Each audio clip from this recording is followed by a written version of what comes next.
Selamat pagi, salam sejahtera buat anak-anak Bapak semuanya. Assalamualaikum warahmatullahi wabarakatuh.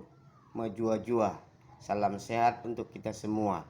Anak-anak Bapak yang Bapak cintai, pada pagi hari ini kita masih melanjutkan materi kita pada pertemuan yang lalu, yaitu membahas tentang teks laporan percobaan. Pada minggu yang lalu, anak-anak Bapak sudah memahami apa itu teks laporan, ciri-ciri teks laporan. Kemudian anak Bapak juga sudah bisa membedakan apa itu beda teks laporan dengan teks eksplanasi dan teks deskripsi. Pada pelajaran kita hari ini, kita khusus akan mempelajari yaitu yang pertama, menganalisis struktur teks laporan. Dan yang kedua, menjelaskan ciri-ciri kebahasaan teks laporan. Kita mulai dulu dari bagian yang pertama, yaitu struktur teks laporan percobaan. Dalam struktur teks laporan percobaan, ada hal-hal yang harus ada dan wajib dalam sebuah teks laporan percobaan.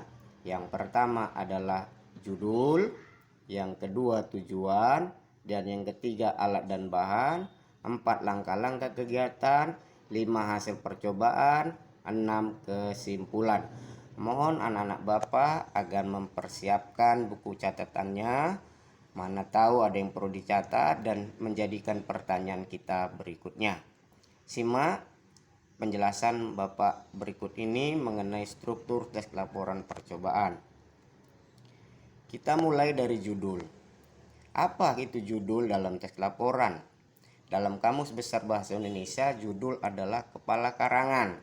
Nah, jadi dalam membuat teks laporan itu kita harus menentukan apa judul teks laporan tersebut.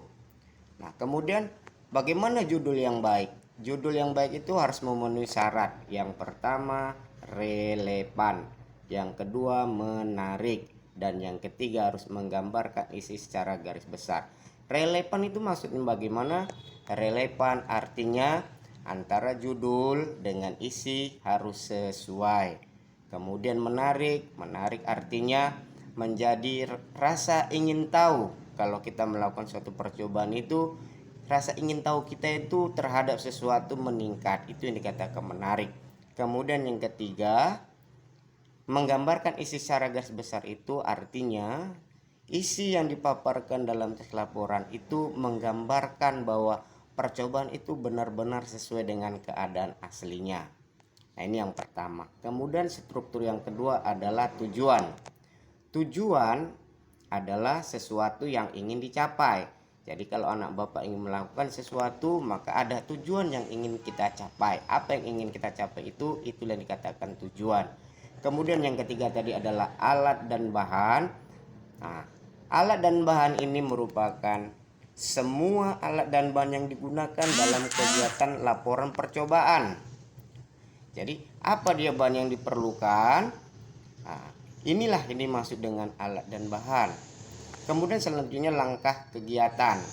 Apa itu langkah kegiatan? Adalah urutan kegiatan atau urutan kerja dalam melakukan percobaan tersebut. Kemudian ada hasil. Hasil adalah sesuatu yang ingin diperoleh dari percobaan tersebut. Dan yang terakhir adalah kesimpulan. Kesimpulan adalah pendapat akhir berdasarkan langkah atau kegiatan yang kita buat tadi. Lanjut. Nah, jadi anak-anak Bapak perlu diperhatikan bahwa dalam struktur teks laporan percobaan itu terdiri atas yang pertama judul, yang kedua tujuan, ketiga alat dan bahan, 4 langkah-langkah kegiatan, 5 hasil, dan keenam adalah kesimpulan. Perhatikan kalimat-kalimat berikut anak-anak Bapak. Kalimat 1. Pembuatan slime tanpa borak ini bertujuan agar kita menjadi lebih kreatif dan mampu berinovasi dalam berkreativitas. 2. Dalam membuat slime tanpa borak, kita membutuhkan lem propinal secukupnya dan sendok untuk mengaduk. 3. Aduklah campuran tersebut sampai merata. 4. Setelah melakukan percobaan ini, kita dapat mempunyai slime yang aman digunakan tanpa menggunakan borak. 5. Dengan membuat sendiri slime tanpa borak, kreativitas serta pengetahuan kita menjadi bertambah. Nah, menurut kalian anak-anak Bapak yang hebat ini, masing-masing kalimat ini merupakan struktur-struktur dalam teks laporan percobaan. Nah, menurut anak Bapak nomor 1 itu mengacu ke struktur yang mana? Nomor 2 yang mana? 3 yang mana? 4 yang mana? 5 yang mana? Nah, mari perhatikan jawaban Bapak ini. Nah, kalimat-kalimat tersebut berisi: kalimat 1 merupakan tujuan dari struktur teks laporan, ya. Yang kedua merupakan alat dan bahannya. Kalimat yang ketiga merupakan langkah kerjanya. Kalimat 4 merupakan hasil, dan kalimat kelima merupakan kesimpulan.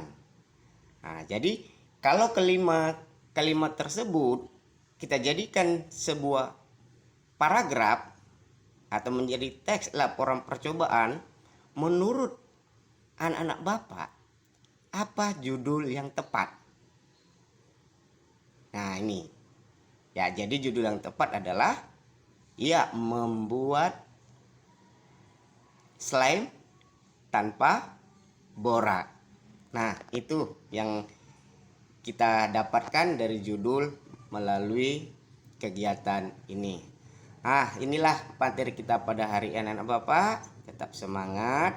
Terima kasih atas perhatiannya, dan sampai bertemu pada pertemuan berikutnya. Jangan lupa setelah ini ada tugas yang harus anak-anak Bapak lakukan. Selamat siang, menjuah-juah kita kerina. Selamat siang, assalamualaikum warahmatullahi wabarakatuh.